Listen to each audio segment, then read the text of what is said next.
Festa grossa a la plaça de l'estació de Sant Pol de Mar, que va acollir el dilluns 31 d'octubre la celebració de la castanyada d'enguany.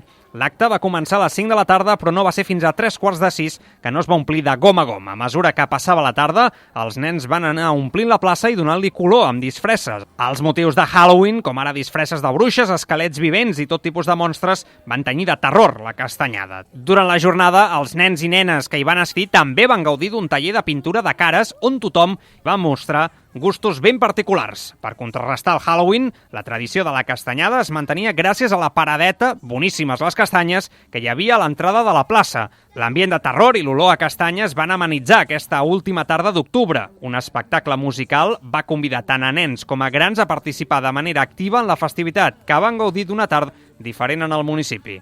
Ens vestim de bruixes i també ens fem truco-trato, ens pintem la cara. Els pintaran la cara, que els agrada molt als nens, i llavors després farem l'espectacle i així es passa la tarda i està molt bé. Aquí al poble de Sant Pol fan bastantes coses, normalment per les festes, està molt bé, jo penso que està prou bé. Castanyes, jocs, pintures i disfresses van ser els protagonistes de la vigília de Tots Sants a Sant Pol de Mar.